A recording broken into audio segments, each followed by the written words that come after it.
Assalamualaikum warahmatullahi wabarakatuh, Bang Nuim. Waalaikumsalam warahmatullahi wabarakatuh, Saudara Angga, apa kabar? Alhamdulillah sehat, semoga Bang Nuim selalu sehat nih ya di puasa kali ini. Amin, amin ya rabbal alamin. Baik Bang Nuim, ini kita mengawali perbincangan di pagi hari ini. Saya ini cukup tergelitik, banyak sebenarnya yang tergelitik juga gitu ketika melihat salah satu video viral di Twitter. Itu kan Cak Nun semalam itu ada pengajian PDIP gitu ya. Ada satu video yang kutipan Cak Nun ini yang beredar di media sosial ketika mengatakan bahwa Amerika dan Rusia tidak usah jumawa gitu sebagai negara dikuasa karena negara Indonesia ini punya skala 18 keturunan lah gitu istilahnya bisa lebih maju. Tapi di akhirnya ada punchline dikatakan oleh Cak Nun itu ya cuman sekarang presidennya nggak tepat gitu ya. Wah, ini menjadi menjadi hal yang unik ini dari Cak Nun ini yang berani gitu mengatakan itu di pengajiannya PDIP. Bagaimana menurut Bang Nuim nih kalimat presiden sekarangnya belum tepat gitu. Negaranya udah besar gitu ya. Iya, kita besar dalam artian bahwa kita suatu negara kepulauan, terdiri dari 17.000 pulau. Tapi itu bukan menjamin bahwa kita sebuah negara yang dalam tanda kutip besar. Ini yang kadang-kadang membuat kita silap. Ya. Kita percaya kita negara yang besar, kita negara yang kaya dan lain sebagainya, sehingga kadang-kadang kita lupa akan masalah-masalah yang kita hadapi. Jadi barangkali dalam hal ini lebih baik kita lebih banyak melihat ke dalam daripada keluar. Jadi kita jangan terlalu gembar-gembor begitulah kira-kira. Jangan terlalu takabur barangkali. Itu tidak disukai bahkan dalam agama kita sendiri tidak disukai. Jadi kita mesti punya nilai-nilai yang bisa menentukan apa yang bisa kita lakukan, apa yang belum bisa kita lakukan. Kita masih banyak kekurangan. Jadi akui saja, tidak ada menjadi masalah. Tidak ada negara yang sempurna di permukaan bumi ini.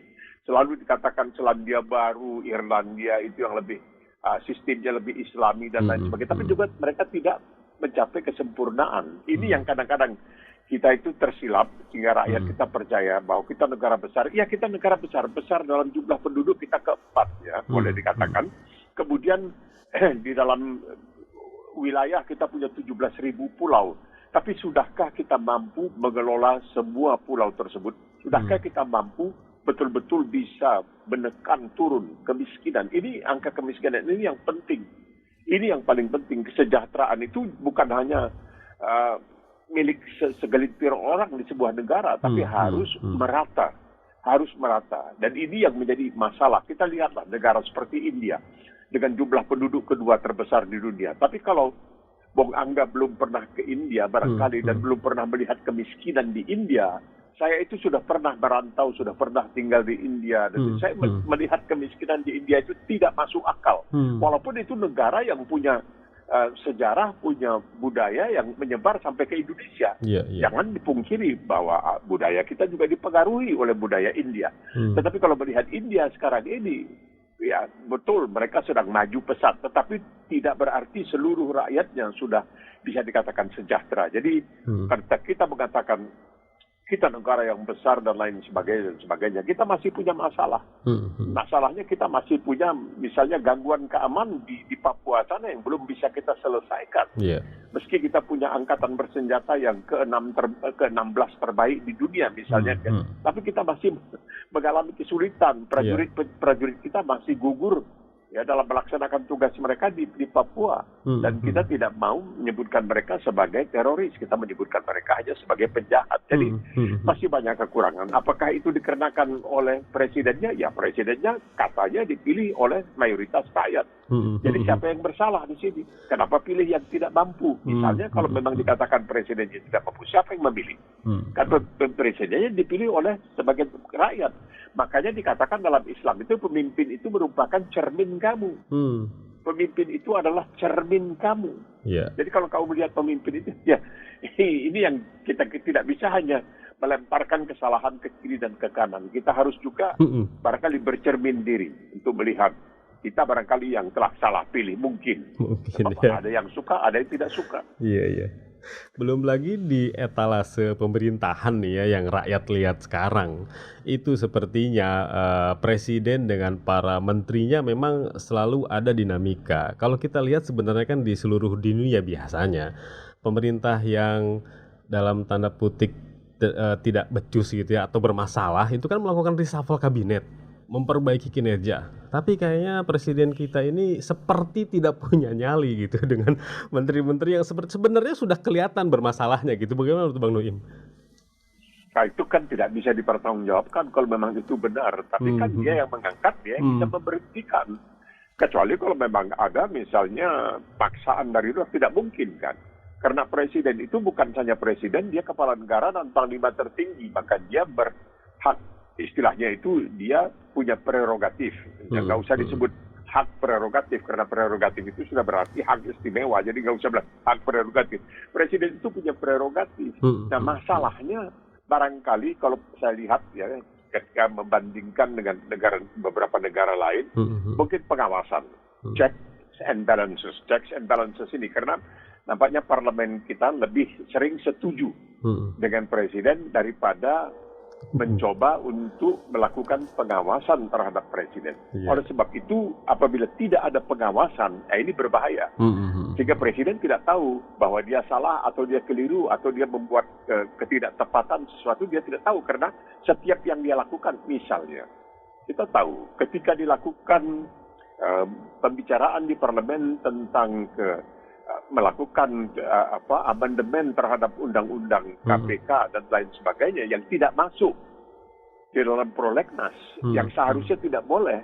Begitu waktu itu ratusan cerdik cendekiawan, para akademisi di seluruh Indonesia mengatakan Bapak Presiden ini jangan disetujui karena ini sudah menyalahi prosedur dan ini akan memperlemah KPK dan lain sebagainya. Tapi dia tidak berbuat satu apa. Ya parlemennya, jadi seakan-akan parlemen juga dalam hal ini ya sudah jalannya seiring lah dengan presiden, bukannya menjadi pengawas tetapi malahan menjadi mitra. Ya mitra boleh mitra, tetapi juga harus kalau salah dikatakan salah. Oleh sebab itu kalau kita membandingkan dengan negara-negara di mana parlemennya betul-betul punya gigi dan rakyatnya itu anggotanya dipilih memang untuk mewakili kepentingan rakyat bukan kepentingan partai, maka selalu terjadi koreksi. Koreksi itu terjadi. Dan itu penting. Karena kalau tidak ada yang berani mengoreksi, yang memperbaiki, yang membetulkan, melempangkan, meluruskan, ya itu keterlanjuran terjadi. Jadi jangan disalahkan presidennya juga. Itu bukan presiden semata-mata. Presiden karena seorang manusia, ya oke, dia punya para penasehat dan lain sebagainya. Ya, tetapi kan presiden juga seorang manusia. Nah, ini yang harus dikawal oleh misalnya para wakil rakyat. Wakil rakyat itu artinya memperjuangkan kepentingan rakyat, bukan kepentingan mereka sendiri. Ini sayangnya begitu, setelah dipilih jadi wakil rakyat, mereka menjadi wakil partai di dalam parlemen, bukan menjadi wakil rakyat lagi. Ini ada yang perlu diperbaiki dalam hal barangkali sistem yang kita anut sekarang ini.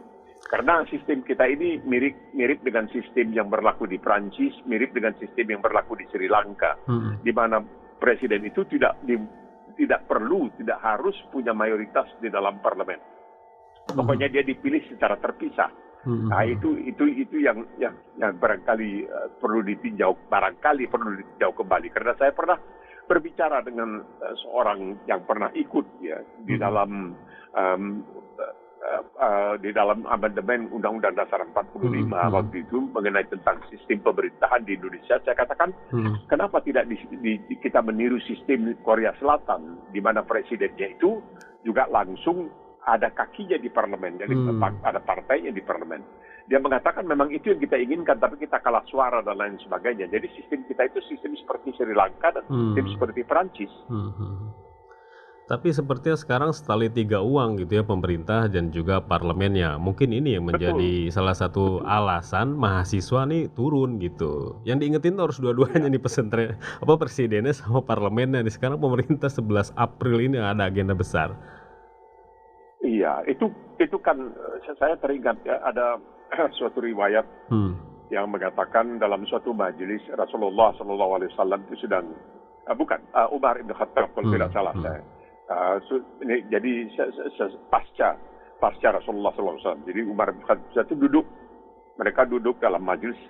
Tiba-tiba ada yang katanya buang angin. Nah, ini menimbulkan sedikit ketegangan. Jadi ada yang mengatakan, siapa yang buang angin tadi langsung keluar, wudhu kembali. Lalu ada yang mengatakan, tidak. Kenapa semua kita pergi wudhu sekaligus. Nah, ini hal-hal yang seperti ini ada yang berani misalnya berbeda pandangan dengan pimpinan demi kebenaran. Itu yang kita perlukan. Jadi kadang-kadang orang seperti Bung Karno ini pernah diceritakan, dia meminta waktu itu Ui Cutat untuk masuk ke dalam kabinet.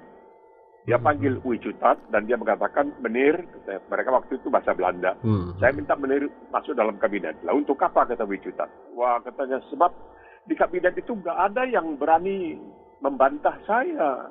Saya perlu ada yang bisa bantah saya, kata Bung Karno. Dan waktu itu katanya Bung Karno pegang tangan Ui Cutat dan dia ajak Ui Cutat masuk ke kamar mandi karena Bung Karno mau buang air kecil dan tidak mau menyia-nyiakan waktu.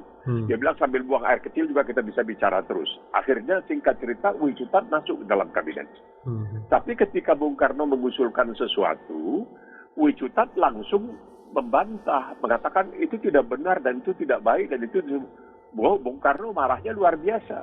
Ui Cutat kemudian mengatakan ketika berdua dengan Bung Karno, Ui Cutat mengatakan, bagaimana? Kamu bagaimana mengatakan kepada Bung Karno? Tadi minta katanya saya supaya ada yang berani menentang Ye, katanya. Tahu-tahu saya tentang dalam sidang kabinet, Ye marah-marah. Nah, Bung Karno bilang jangan ditentang di depan kabinet. Nanti setelah itu, kan kalau nanti kamu tentang saya di depan kabinet, yang lain-lain juga ikut tentang. Nah, jadi orang kita ini memang agak susah untuk menerima kadang-kadang koreksi. Ya. Nah, ini yang kita lihat di Barat ini terjadi sering sekali. Apakah itu checks and balances itu datangnya dari parlemen, yang seharusnya memang itu tugasnya, atau itu datang dari media. Nah, sekarang ini banyak kita baca media di Indonesia misalnya tidak mau menyiarkan ada demonstrasi besar dan lain sebagainya. Pokoknya sesuatu yang berseberangan dengan pemerintah seakan-akan ingin disembunyikan dari pemirsa atau pendengar atau pembacanya. Ya, ini tidak bisa. Koreksi itu benar, karena tidak ada manusia itu yang 100% benar terus-terusan. Tetap saja manusia itu. Rasulullah SAW sendiri pun dalam persoalan misalnya bicara mengenai tumbuh-tumbuhan, mengenai pohon korma dan lain sebagainya, dibantah oleh ahlinya. Nah, di sinilah yang dikatakan Rasulullah, serahkan urusan kepada ahlinya. Kalau tidak, tunggulah kehancuran. Jadi seperti rakyat ini kan ingin bersuara melalui parlemen sebenarnya. Sementara beberapa waktu yang lalu nih anggota DPR Effendi Simbolon itu sampai mengkritik gitu ya teman-temannya sendiri di parlemen. Anggota DPR sekarang udah seperti ASN lah, pegawai negeri. Nggak ada suara rakyatnya lagi gitu, nggak ada suara rakyatnya lagi. Bagaimana mau mengkritik itu, mereka sudah di zona nyaman, sementara rakyat ini di zona yang sangat tidak nyaman. Benar, itu yang menjadi masalah. Jadi orang-orang seperti Effendi Simbolon ini, tapi kan susahnya seakan-akan kalau ada anggota parlemen yang mencoba untuk memperbaiki kebijakan pemerintah, itu seakan-akan macam menepuk air di dulang. Mereka menganggap bahwa mereka bagian dari, mereka bukan. Trias politika itu membedakan antara yudikatif, yaitu peradilan, legislatif, yaitu perwakilan, dan eksekutif, yaitu penguasa, kekuasaan. Itu yang harus ada koreksi, mesti bisa. Kalau dibiarkan terus nanti, ya jadi itulah katanya, ya, dari kecil ranjak-anja sampai besar terbawa-bawa, tidak bisa. Mesti ada yang berani. Tapi itulah sistem kita yang salah. Kalau di sini, itu di tiap-tiap dapil itu, anggotanya yang mewakili dapil itu, yang setelah terpilih mewakili, dia punya kantor di dapil itu, dia punya staff. Dan dia menerima, kalau sekiranya tidak menghadiri sidang parlemen, dia berada di kantornya. Dan dia menerima pengaduan-pengaduan yang datang dari rakyat atau penduduk dapil dia itu. Apakah penduduknya itu ikut memilih dia atau tidak memilih dia, itu bukan soalan. Setelah dia terpilih menjadi wakil di dapil itu, dia mewakili seluruh masyarakat dalam dapil itu. Nah, ini yang tidak terjadi di sistem kita. Di sistem kita itu tidak terjadi. Itu ditentukan semuanya nanti oleh, bukan dikatakan oke, dapil A si ini calonnya, dapil B ini si ini bertarung dengan ini, begitu. Jadi ada perjuangan untuk merebut simpati rakyat dengan janji akan memperjuangkan kesejahteraan, akan memperjuangkan nasib rakyat. Itu yang penting. Ini ya kita tahu gajinya sudah cukup lumayan, sangat besar dan sebagainya dan sebagainya. Terus nggak ada anggota DPR yang mengatakan, wah dengan gaji seperti ini katanya enak benar nih, kerjanya nggak seberapa tapi gajinya cukup besar dan lain sebagainya. Catat nama, kemudian banyak cerita pernah dilaporkan oleh koran-koran di Indonesia. Anggota DPR masuk teken nama, kemudian tidak berada di parlemen, entah pergi ke mana, ada urusan lain. Ini yang celaka. Jadi ini yang barangkali masih perlu diperbaiki lah. Kita melihat keadaan ini agak menyedihkan juga karena ya parlemen yang seharusnya mewakili kepentingan rakyat ini ternyata malahan lebih sibuk untuk barangkali mengusung kepentingan pemerintah yang seharusnya mereka menjadi pengawasnya. Bang Nuim, kita juga menyoroti ini ya mengenai simbol kekuasaan khususnya ini di Indonesia, parlemen dan juga presiden. Ketika aksi itu selalu membawa nama atau membawa tagar itu tempat presiden bernaung, contoh istana. Ayo kita geruduk istana. Nah, kalau DPR rumah rakyat. Ayo kita geruduk rumah rakyat. Ini sebenarnya simbol apa sih kekuasaan di Indonesia itu, bahwa istana itu seperti benteng kekuasaan. Terus rumah DPR juga benteng kekuasaan. Kalau negara-negara lain itu bagaimana sebenarnya menjebol benteng ketika rakyat itu ingin bersuara kepada pemimpinnya gitu. Iya, tapi kan rakyat itu kedaulatan. Yang kedaulatan penuh itu berada di tangan rakyat. Jadi kalau kita mengatakan di dalam demokrasi itu yang disebut Vox Populi, Vox Dei. Suara rakyat adalah suara Tuhan. Memang banyak juga yang menentang ya, dengan membandingkan bagaimana bisa suara rakyat suara Tuhan. Artinya bagaimana suara seorang yang buta huruf sama dengan suara seorang misalnya almarhum B.J. Habibie, ilmuwan yang begitu hebat. Tapi itulah demokrasi, ya terimalah. Atau kalau tidak, ya sudah kita kembali ke sistem Plato, yaitu plutokrasi. Artinya orang-orang yang punya kemampuan, orang-orang meritokrasi itu orang yang punya kemampuan yang dipilih. Jadi bukan pilihan rakyat, tetapi dipilih melalui kemampuannya. Bisa saja, tapi kita sudah memilih demokrasi. Dan kita selalu kita kan negara demokrasi, kita negara hukum dan lain sebagainya. Tapi kita lihat dalam pelaksanaan hukumnya bagaimana. Itulah dia, kita negara besar, kita negara kaya. Jangan katakan itulah, laksanakan. Jangan, bukan kata-kata. Kadang-kadang dengan kata-kata seperti itu kita percaya bahwa kita sudah melakukannya. Padahal tidak. Kita negara hukum. Dulu saya kalau bicara dengan mendiang Profesor Sahid Tapi itu bahwa kita negara hukum, dia ketawa.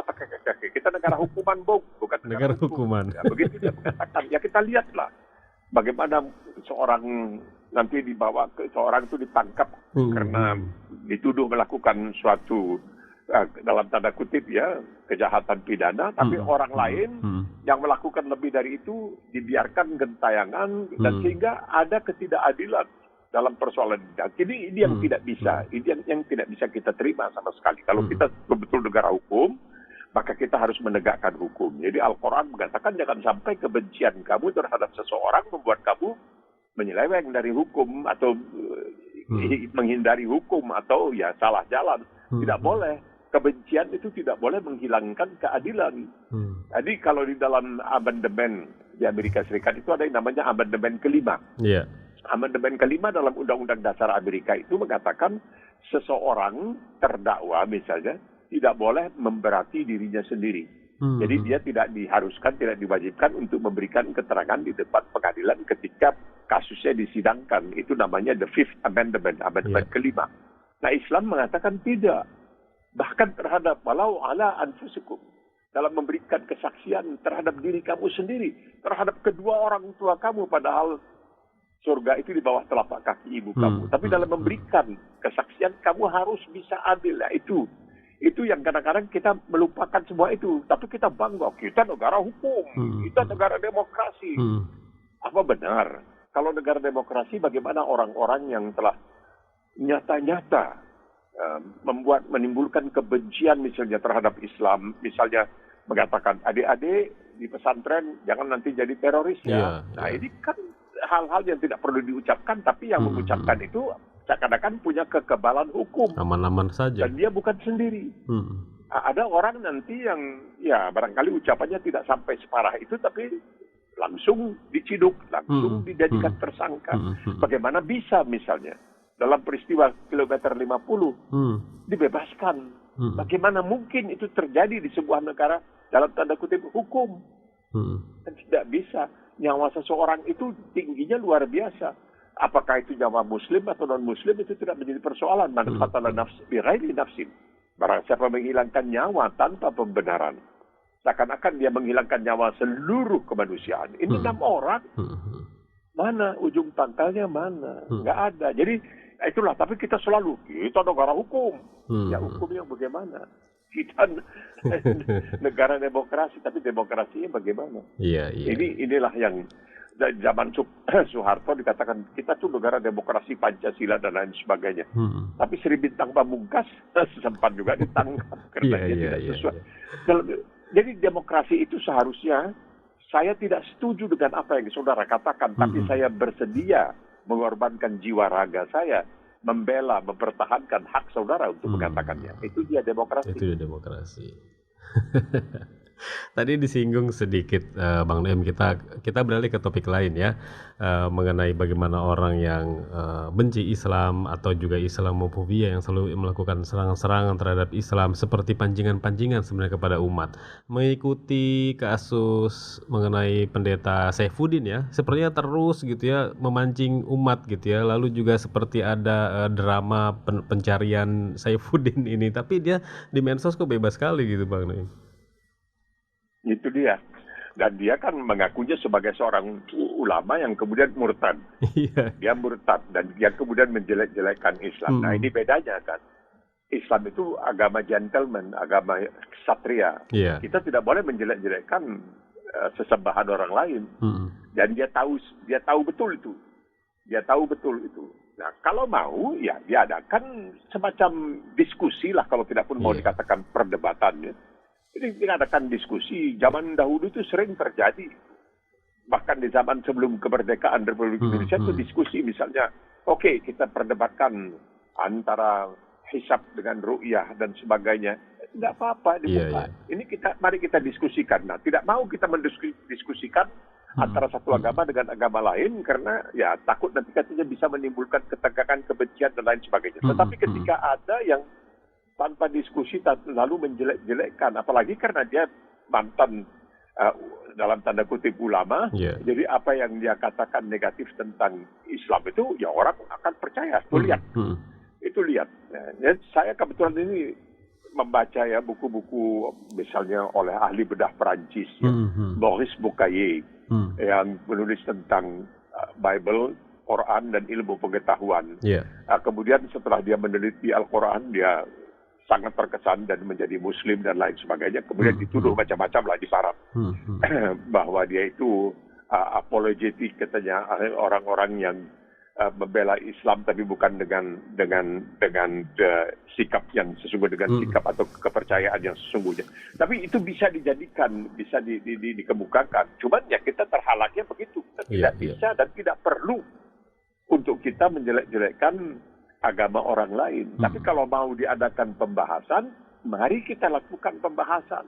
Mari kita bertukar pikiran, tidak apa-apa. Tapi jangan ketika seseorang mengatakan sesuatu tentang agama lain, lalu dia bisa dijadikan tersangka ketika dia mengatakan hal yang sama, atau orang lain mengatakan hal yang sama tentang Islam, seakan-akan tidak ada masalah sama sekali. Bebas-bebas saja. Ini kan tidak adil. Jadi di mana letak demokrasi itu?